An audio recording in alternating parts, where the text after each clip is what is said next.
This week, the original 5 Points of Fellowship. Will I read them? You bet I will. Also, Darin A. Lahners, managing editor of The Midnight Freemasons, has a Christmas wish. Just once, let's let those Tyrians get away. Huh? All this and more. Stay tuned. Welcome back to Whence, a Masonic podcast featuring research papers and discussions related to Freemasonry. Here's your host, Brother Robert Johnson. Welcome back to the show. This is episode number 662. I want to thank those who make this podcast possible. Our contributors, fellows, producers, and legacy partners of the WCY podcast are those who make the Whence podcast week after week, month after month, year after year. Since 2011, we've been producing this podcast with your help to give weekly Masonic education to those interested in those things, as well as be a light for those interested in the craft and, of course, its kindred sciences. If you're curious on how you can help support the WCY podcast, head on over to WCYpodcast.com, click on Support the Show, and check out the various options. Other things, of course, are the shop and Skull and Crown Limited. Any dollars donated or come in through purchases of things that we sell, whether that's through WCY Podcast or Skull and Crown or tarot readings or anything, all of that goes right back into Masonic education. So thanks so much for your considerations. I would love to thank those brothers over at Pen and Compass Podcast, Jeff Bennett and Rodney McGilvery, who were so gracious and asked me to come on their podcast. We talked, for a podcast, probably too long.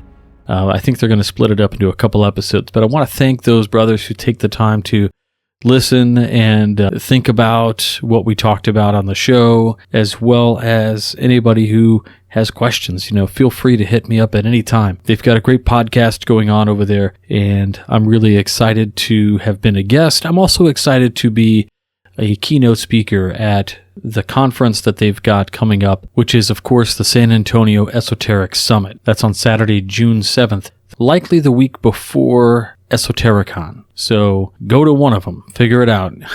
I'll be at both because I love that kind of thing. And you just might see Jeff, Rodney, and myself, and a bunch of other cool cats, as Joe Martinez would like to say, at Masonic Week in February. So we'll see you all then, and that's that. Let's get right into the education / maybe entertainment this week. I thought being butted up right next to the Yuletide holidays, we would have a cool reading of a new piece that Brother Darin A. Lahners put up, and it's called Dear Santa, All I Want for Christmas is for the ruffians to escape this one time. Editor's note, this is satire. Please read this with that in mind. I'm just having some fun and trying to spread some holiday cheer by making you laugh, hopefully. Dear Santa, every third degree, I'm forced to tell these three fellowcraft that I have seen 3 workmen from the temple and men of Tyre attempting to book passage to Ethiopia, but they didn't have King Solomon's pass and turned back into the country. I then get to see them captured by the same fellowcraft and witness King Solomon order them to be executed according to the several imprecations they gave while in the clefts of the rocks. I feel really bad about this. I know these men. Many of them are past masters. As much as they have tortured me by shouting out the ritual any time I pause to take a breath while delivering it, I don't want them to die in that way. It's honestly too good of fate for them. I'd rather more torture be involved to make up for the chaos they cause in every degree. Santa, if belly aching was an Olympic sport, they'd get all gold medals. Santa, why are most past masters so angry? The only ones that aren't are the ones who become secretaries of their respective lodges. The role makes the bitterness become a slow burn. Santa, I know that the ruffians are obviously not very good murderers, since they were part of a conspiracy of many to begin with. Compile this with them not having an alibi, leaving the murder weapons at the scene of the crime, burying the body close enough to the murder site that you can see it hanging around near where they buried the body, and then openly confessing their guilt within earshot of pursuers from the clefts of the rocks. I realize they are about as inept as the burglars in Home Alone. Santa, I don't like them calling me a rat just because I was asked to perform a part in the degree that they asked me to perform. They're usually really mad that I turned them in, and let's just say that Hiram got off easy. They really laid into me. It really hurts to have them treat me this way. I defend myself by saying that my obligation tells me I did the right thing. Murder and treason accepted. Should I feel bad? Probably not, but I do. Santa, I'm between a rock and a hard place here. Pardon the pun. Yeah, I know they killed a really important guy, but I heard this guy Hiram was inspecting the temple and he was careless while inspecting it because he was too busy thinking about the Queen of Sheba and her huge tracts of land. He dislodged a stone and it fell, and it killed this dude named Cavalum, who was kin to King Solomon. That's why he had the north gate walled up, and he called it a place of darkness. I mean, if he accidentally murdered someone, shouldn't he have had met with a similar fate? An eye for an eye. Oh wait, that was King Hammurabi. King Solomon likes to order that babies get cut into two. I'm sorry, Santa. That was dark for a Christmas letter. All I'm saying is that Hiram isn't as innocent as he's made out to be.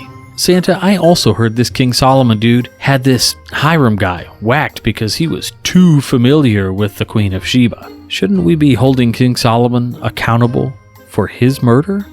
It just seems unfair that these three dudes get killed for doing something that they were ordered to do. I heard later on that all the workmen from the temple were killed by King Solomon anyway. Like he made them some Kool-Aid and they drank it all, and they all fell dead. Isn't he the real villain here? I think he committed genocide. Santa, all the ruffians wanted some secrets that they were promised by Hiram. This King Solomon dude took advantage of this. Hiram should have coughed them up. The temple was pretty much done at that point. Honestly, I just don't know what the big deal is. They could have just gone on the internet and found him.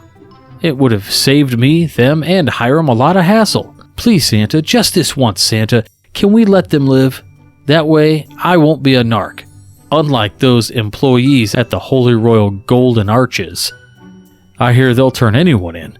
I can sleep better that one night knowing I didn't rat my brothers out, and I won't be sore from the retribution. Yeah, I know that would be irregular work, Santa, but in the spirit of the holidays, I'm hoping you can see some of your Christmas magic, with a K, and get the Grand Master to turn a blind eye this one time. I tell the fellow craft I haven't seen anything. Santa, can you please sprinkle some of that magical dust and let them get away?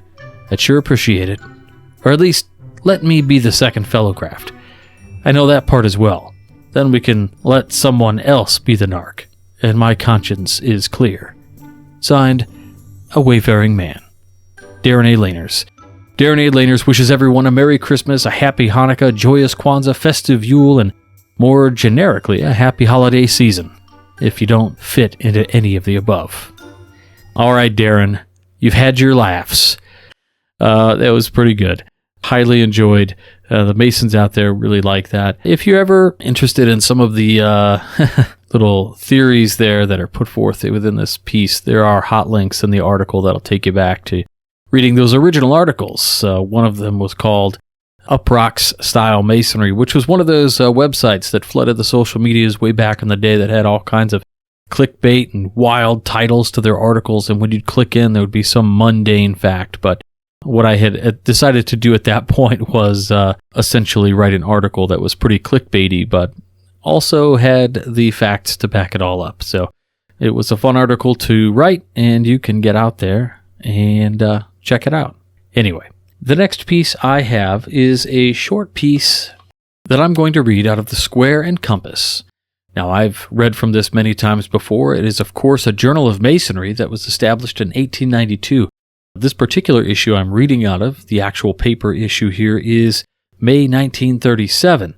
Now, there's some really great articles in here, and I'd love to read them, but I don't think this is particularly the right time to get into some of what they're getting into in this particular issue, which happens to be what some might consider political, but is generally on the more side of humanitarian, if nothing else. Now, this piece is called 5 Points of Fellowship.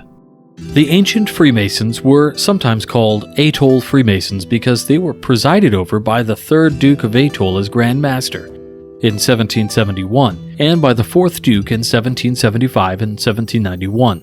In their lectures, the 5 points of fellowship were illustrated in the following manner. 1. When the necessities of a brother call for my support, I will be ever ready to lend him a helping hand to save him from sinking, if I find him worthy thereof. 2. Indolence shall not cause my footsteps to halt, nor wrath to turn them aside, but forgetting every selfish consideration, I will be ever swift of foot to save, help, execute benevolence to a fellow creature in distress, but more particularly to a brother Mason. 3. When I offer up my words to Almighty God, I will remember my brother's welfare, even as my own. For as the voice of babes and suckling ascend to the throne of grace, so most assuredly will the breathings of a fervent heart ascend to the mansions of bliss. 4. A brother's secret delivered to me as such I will keep, as I would my own, because if I betray the trust which has been reposed in me, I might do him an irreparable injury. It would be like the villainy of an assassin who lurks in darkness to stab his adversary, when unarmed and least prepared to meet an enemy. And 5. A brother's character I will support in his absence, as I would in his presence. I will not revile him myself, nor suffer it to be done by others if it is in my power to prevent. Thus, by the 5 points of fellowship, we are linked together in an indivisible chain of sincere affection, brotherly love, relief, and truth." End quote.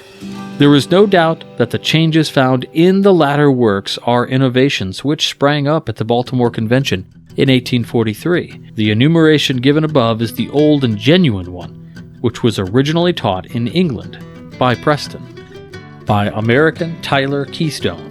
How about that?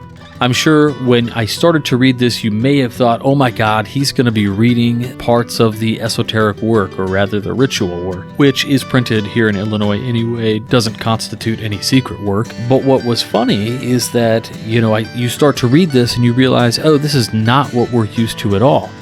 And then at the end of the article, of course, he drops his assumption that this is likely the original that Preston wrote about, and what was later changed perhaps at the Baltimore Convention, which is a fascinating ordeal if you ever choose to check out anything related to it. I will say this, there was a great episode we did, a shameless plug, on the Masonic Roundtable on the Baltimore Convention, which is a great thing to watch/listen to so that you can at least be informed about the various goings-on at the Baltimore Convention. This all dealt with different Grand Lodges looking to agree on a specific type and printed work that one particular Mason was offering to sort of like sell to everyone. A few lodges decided on taking that ritual and using it, and others said no thanks. But it was a fascinating ordeal. Check it out, the Baltimore Convention. That's it for this week. I want to thank you all for joining me. Once more, I want to thank our contributors, fellows, producers, and legacy partners. If you're curious on how to support the WCY podcast, head on over to the website, wcypodcast.com, click on support the show, and check out the various options. That's all for this week. We'll be back next week with another all-new episode.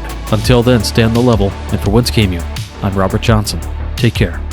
You've been listening to Whence Came You, a Masonic podcast featuring research papers and discussions related to Freemasonry with your host, Brother Robert Johnson. Be sure to join us for our next edition.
Worldwide Media.